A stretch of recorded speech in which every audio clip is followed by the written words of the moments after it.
Hi and welcome to this demo on how to create material ID channels inside of Mari 3.0 and using tools that are included inside of Mari Extension Pack 3.0. Now, material ID generation works off selection groups. So the first thing we are needing is a selection. And there are multiple ways to get selection group inside of Mari. Obviously, you can make a selection yourself. You just quickly go to patch mode. It works obviously with face mode as well, and then just add a selection group. However, you probably don't want to select all your stuff first inside of Mari, but you want to import this stuff coming into Mari, so using it straight from your model. And there are several ways to get selection groups inside of Mari. So let's go inside of Maya first and take a look at some different ways to do this. So the original way of getting selection group inside of Mari was to create them manually inside of your host application. So for example, here I select some faces and then go to create sets and create a new set. And let's do it for this side as well. And create another set. Now we have two sets of this object, and we can go to, for example, file export and do an Fbx export. And in Fbx, there's some options here under the include geometry section, which you have to tick. So you have to make sure that selection sets is turned on, and you have to make sure, at least for the moment, that you're using Fbx 2012. And then we export, and inside of Mari, if we create a new project,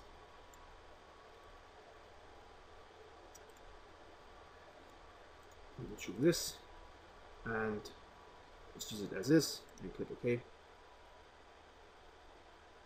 And now I'm getting my two selection sets in here.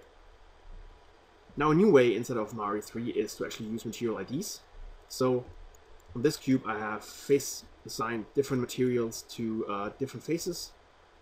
So I can export this as well. Again, make sure selection set is turned on and Fbx 2012 and export. And now, if I create a new project and use this export file,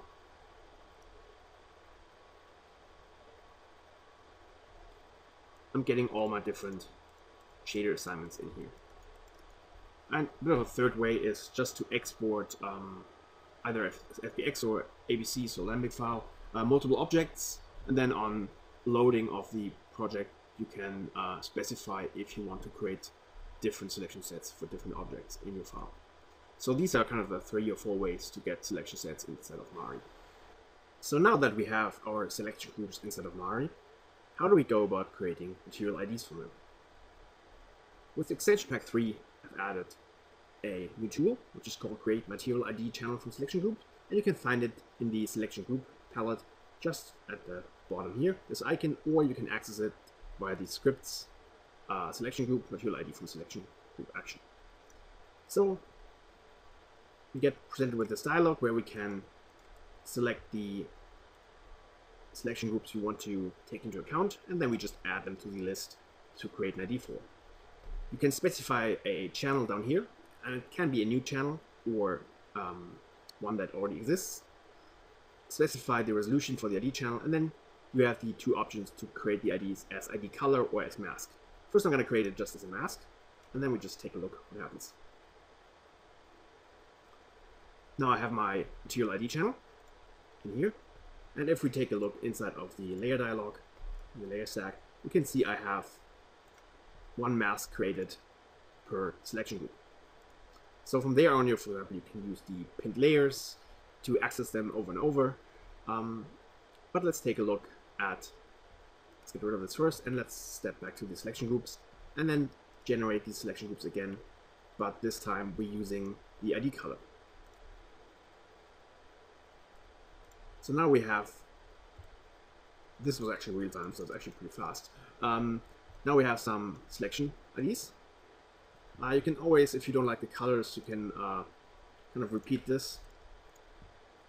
It will just cycle through them.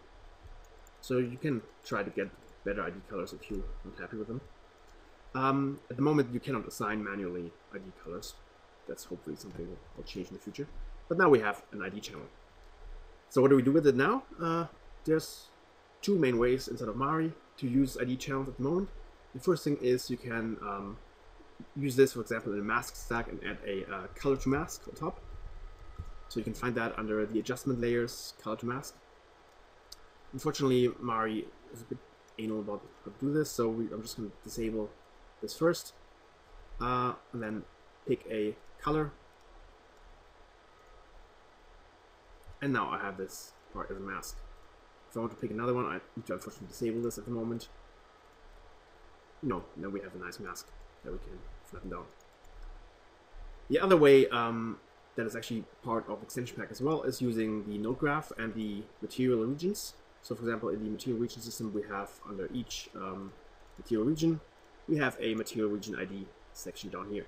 So if you're attaching a material region, material ID channel to the region mask, you can actually pick a ID straight away and non-destructively. So these are the ways to create and use material IDs, and hope you like it.